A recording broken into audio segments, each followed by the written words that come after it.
Em primeiro lugar, dizer que é para a FENPROF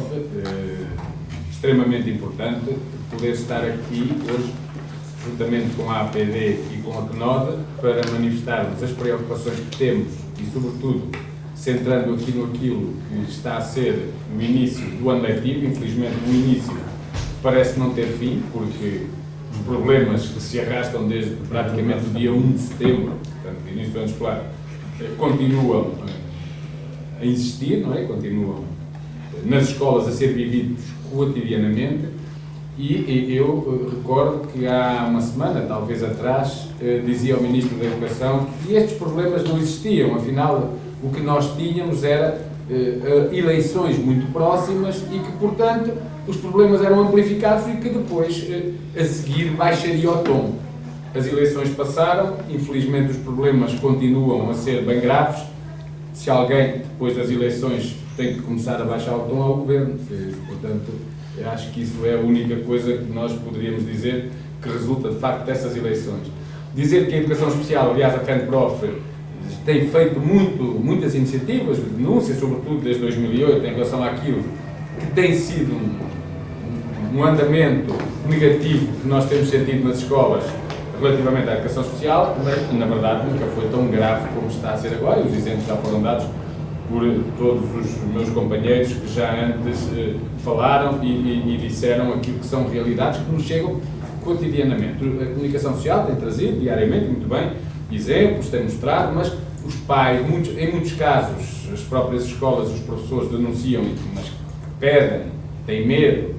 que nós falemos sobre essas coisas, porque depois vão lá tentar saber quem foi. Muitos pais têm alertado e apelado para as ilegalidades que chegam, e eu posso dizer-vos que é uma reunião que nós, desde o início do ano letivo, já tínhamos anunciado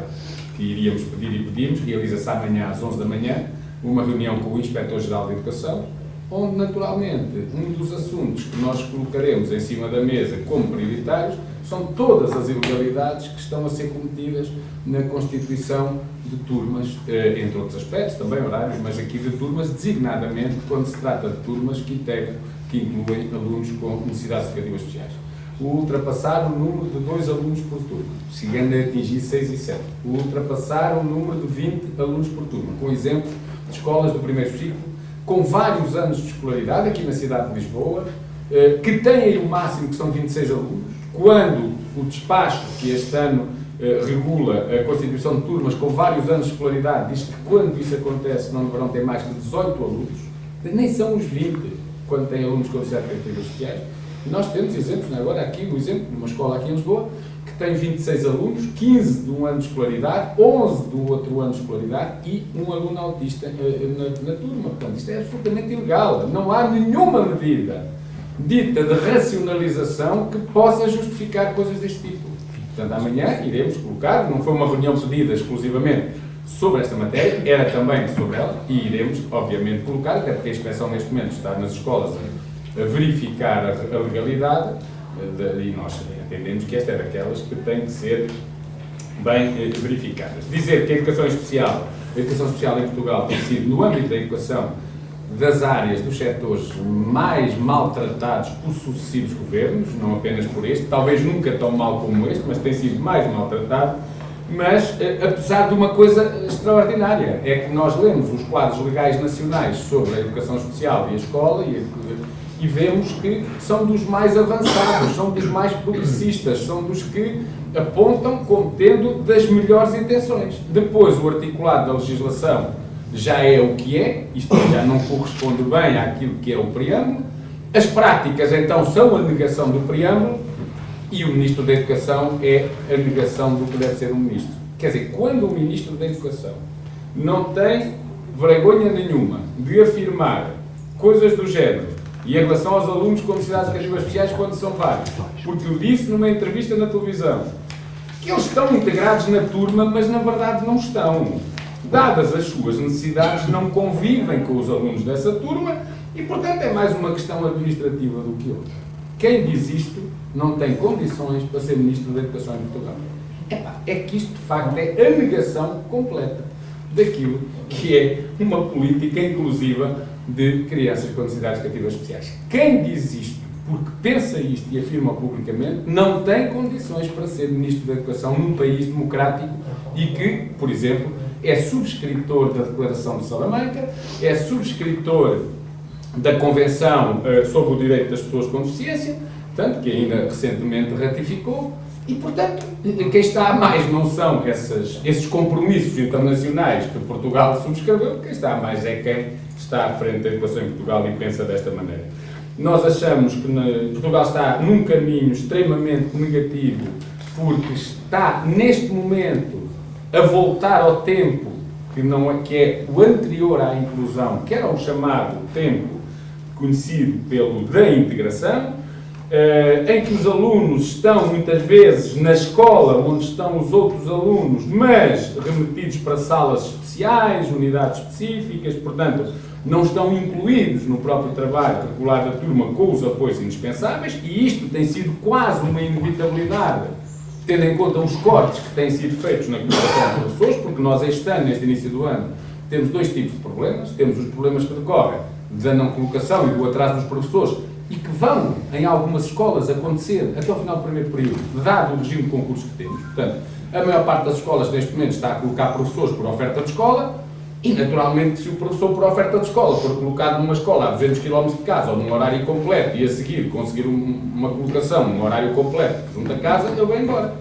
E mais, muitas escolas queixam-se que, quando chegam aos professores, que são os que foram selecionados através dessa oferta para irem para lá, ficarem lá a trabalhar, eles já foram colocados e, portanto, têm que recomeçar tudo. E, portanto, o próprio regime de concurso vai fazer com que isto aconteça, portanto, não respeitar as listas nacionais, mas depois há também o problema do corte, porque não é só o problema da não colocação, ou do atraso ou das confusões das colocações, tem a ver com, de facto, o corte que foi feito em lugares de educação especial, que aliás é um corte que nós já vimos falando, que desde 2009, depois na sequência do Decreto-Lei 3, se vem verificando de uma forma brutal. Aliás, eu quero recordar também que um dos problemas que hoje muitos agrupamentos têm de falta de professores decorre do facto de a escolaridade obrigatória de 12 anos ser hoje uma prática, uma realidade, mas os quadros das escolas nunca foram adaptados a essa escolaridade, ou seja, os lugares de educação especial que existem, lugares de quadro nas escolas, foram calculados até ao 9º ano, ou seja, até à escolaridade de 9 anos. As escolas secundárias, em que poucos alunos, por razões negativas, mas poucos alunos prosseguiam para além do 9º ano, pediam emprestados ou contratavam diretamente os docentes das EB23. Acontece que agora o mega agrupamento constituiu-se, os docentes das EB23 passaram também, e dos agrupamentos anteriores, a ser, no fundo, docentes da secundária, que é o mega agrupamento, mas, na verdade, o quadro não foi reposto, ou melhor, não foi refeito, porque ele nunca esteve posto, mas não foi refeito, tendo em conta que agora os alunos ficam lá até aos 18 anos ou durante 12 anos de escolaridade. E, portanto, os mega agrupamentos estão a funcionar com um quadro de educação especial que tem que dar resposta a 12 anos de escolaridade, mas foi calculado apenas para 9. E, portanto, há este déficit que faz com que, na educação especial, seja neste momento dos grupos de professores, onde há um grande número de precários, ou seja, a questão aqui não é uma questão laboral, é uma questão profissional, ou seja, a instabilidade completa, porque não pertencem aos quadros, todos os anos são colocados, ou são retirados, ou são mudados, e, portanto, esta instabilidade reflete-se na organização das escolas, na resposta que as escolas dão, e, naturalmente, reflete-se na qualidade do trabalho que também é desenvolvido. E, portanto, este é um dos problemas graves que se arrasta há muito tempo. Exemplos já foram dados, portanto, as coisas não são novas, infelizmente, os problemas, mas hoje agravaram-se de uma forma absolutamente brutal. O desrespeito pelas regras de constituição de turma é uma coisa que vem de todo o lado. Vem de todo o lado e, portanto, todas as escolas nos dizem, e às vezes há esta ideia, bom, mas então porquê é que a escola não desdobrou na turma? Pois, porque não pôde, porque não deixam, porque não é autorizada, porque as turmas não é, quer dizer, o Ministério fala em autonomia, e a autonomia devia permitir que a escola, através dos seus órgãos pedagógicos, pudesse calcular a necessidade que tem. Bom, esta turma tem que desdobrar, aquela turma... Mas não foi feito isso. Portanto, aquilo que a autonomia da escola tem é a possibilidade de dizer que não era mal que a turma fosse desdobrada. E depois o Ministério é que decide se deixa ou não deixa, e por norma não deixa, e portanto a autonomia acaba, digamos, na proposta, porque quando chega ao nível da decisão, quem decide se as escolas podem ou não criar novas turmas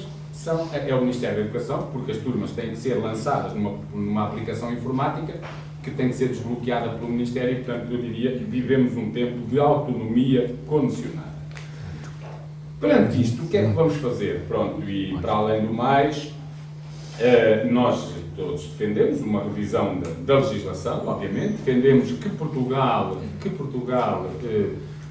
assuma e na prática respeite os compromissos que internacionalmente vai celebrando e a que se vai associando, nomeadamente, como disse, em 1994, a Declaração de Salamanca, aliás, é uma coisa curiosa, porque a legislação portuguesa, quando a Declaração de Salamanca em 94 foi aprovada, a legislação portuguesa já contemplava grande parte daquilo que foram os compromissos assumidos internacionalmente, através de um decreto-lei que estava então já em vigor. Mas, na verdade, e apesar dessa assinatura, dessa declaração e das convenções que posteriormente aconteceram, o que se tem vindo a verificar é sempre uma declaração, é uma degradação da resposta. Muitas vezes é uma degradação que só não se tem notado tanto porque as escolas tentam dar a volta de uma forma, eu não diria porque não é ilegal, mas fintando, através, por exemplo, do preenchimento dos questionários da CIF para poder sinalizar os alunos com necessidades educativas especiais, as escolas, aquilo é uma classificação estritamente clínica, as escolas dão ali um bocado a volta e conseguem que sejam também identificados, sinalizados aos alunos, mas é de uma forma assim um bocado, como diz o povo, malandra, porque quando o Ministério for rigoroso e a inspeção chegar às escolas, em muitos casos corta isso. E, portanto, os alunos ficam sem qualquer tipo de resposta de educação. O que é que vamos fazer? Porque estamos preocupados e estas coisas não podem limitar-se, não é uma questão só de denúncia. Nós queremos denunciar para que as entidades competentes tenham vergonha da situação que estão a criar e resolvam os problemas. E a nossa intenção fundamental é que os problemas se resolvam e que para o ano não seja necessário estarmos aqui ou noutro sítio qualquer a denunciar os problemas. Isso é ótimo se assim acontecer. Como para já não acontece, portanto, iremos pedir urgentemente, aliás, urgentemente, provavelmente ainda hoje, já estávamos ali a trabalhar nisso e vamos continuar, uma reunião à Comissão de Educação, Ciência e Cultura da Assembleia da República, recordando que esta Comissão já por 3 vezes fez grandes assembleias para discutir a educação especial, onde foi consensual da direita à esquerda, o CDS, o PSD, o PS, o PCP, os Verdes, o Bloco de Esquerda, as pessoas todas que foram listadas, não houve uma voz que fosse dissonante sobre, por um lado, o diagnóstico, e, por outro lado, a necessidade de resolver os problemas. O que é? Depois, o que não fizeram foi nada. Ou seja, ter estado ali a reunir ou não terem estado, acabou por ser a mesma coisa, porque se conhece a Assembleia não teve nenhuma intervenção. Quer dizer, alguns relatórios, os relatórios,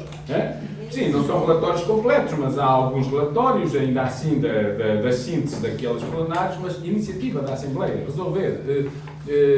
rever no Decreto-Lei 3, a portaria 275, que ainda o ano passado discutimos, que é uma portaria que veio estabelecer desde o ano passado que os alunos no ensino secundário,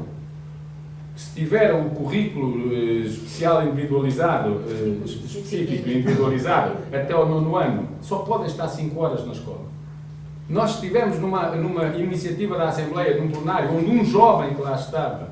afirmou que só podia estar ali porque naquela hora estava impedido de estar na escola, na turma com os seus colegas. E, portanto, porque tem que estar, só podem estar 5 horas do tempo na sala de aula e o resto vão encaminhar-se para as instituições, uma prática que, de uma forma disfarçada, algumas escolas estão a aplicar já ao ensino básico. Nós sabemos de situações em que pais, que estiveram agora nas reuniões de pais, e questionaram as escolas sobre, então, mas a turma tem 2 alunos, a turma do meu filho tem 2 alunos com necessidades educativas especiais, mas tem mais de 20 alunos. Como é que se vai resolver isso? E a resposta que foi dada, não se preocupem que nós já temos um protocolo com uma instituição e eles não vão lá. No fundo é aquela coisa que diz o Sr. Ministro que é só administrativo, não é? Portanto, isto para dizer que é absolutamente inaceitável. A reunião com a Comissão de Educação iremos pedi-la, também ao novo Presidente do Conselho Nacional de Educação, uma vez que anda aí com algum protagonismo e, portanto, também terá a obrigação, e até, aliás, faz parte das suas competências do Conselho Nacional de Educação, de dar resposta a situações destas, e ao Ministério da Educação, naturalmente. Não é? Pronto, amanhã, para além da manhã, colocarmos as nossas preocupações e pedido de intervenção à inspeção. Se durante o primeiro período a situação não ficar resolvida, e admitindo que ela hoje é tão grave, tão negativa, tão confusa, que não há fada madrinha que venha aí de varinha de condão e a resolva, nós, no final do primeiro período, faremos uma nova avaliação da situação e mantemos no mês de janeiro, em conjunto, eventualmente até com outras organizações, iremos apresentar uma queixa contra o Estado português, à Unesco e à OIT, por violação das normas que internacionalmente e no âmbito quer da Unesco quer da OIT, nomeadamente a Declaração de Salamanca, foram assinadas e foram compromissos assumidos pelo governo português. Como já disse aqui a Ana Cesudo, dizer que no caso das associações que têm essa competência, esse poder de representar as famílias em tribunal em ações contra o Estado português, por desrespeito, nomeadamente aqui impedindo a matrícula dos alunos, que a FENPROF disponibilizará os seus gabinetes jurídicos, os seus juristas, para fazerem esse apoio às famílias, colocando em tribunal o Estado português, e neste caso na pessoa, com certeza, do Ministro da Educação e do Ministério. Dizer também que, estando representadas no Conselho Económico e Social, quer organizações sindicais, no caso da FENPROF, a GTP, quer organizações que representam as pessoas com deficiência, no caso, por exemplo, da TENOR, aliás, penso que é o próprio Jorge Silva, que está aqui connosco, que faz parte nessas reuniões, o Conselho tem a possibilidade de elaborar estudos e daí emitir pareceres sobre determinadas situações em Portugal, tem-no feito sobre outros temas. E iremos propor, aliás, a TENOR irá fazê-lo, que o Conselho Económico e Social produza um parecer sobre a situação da educação especial e, no fundo, das respostas educativas que existem em Portugal às crianças e aos jovens que têm necessidades educativas especiais. E, por fim, iremos, junto do movimento associativo de pais, que tem manifestado grandes preocupações em relação a estas situações, de estudantes, de trabalhadores não docentes das escolas, sejam os assistentes operacionais ou os psicólogos, enfim, quem trabalha nas escolas e conhece bem e lida com estes problemas, iremos propor, não é a criação formal, mas pelo menos o alargamento de um movimento que leve a que, na verdade, a escola portuguesa seja uma escola inclusiva. A escola não é inclusiva só porque, pelo portão por onde uns entram todos. A escola é inclusiva se tiver condições de incluir dentro daquilo que é o funcionamento regular de uma turma, com os apoios indispensáveis que tem que ter todas as crianças e todos os jovens. No fundo, a escola tem que saber dar as respostas necessárias a cada um para que, do ponto de vista das oportunidades, elas sejam de facto iguais. E isso só se consegue se, respeitando as diferenças, as respostas forem também diferentes para que o objetivo final seja o mesmo e seja comum. Porque depois fazer o mais fácil, que é criar turmas para onde vão essas crianças, ou até, como agora é a tendência, voltar a ressuscitar as instituições e, portanto, nem já o portão da escola pode ser utilizado, isso é a negação completa do Estado Democrático.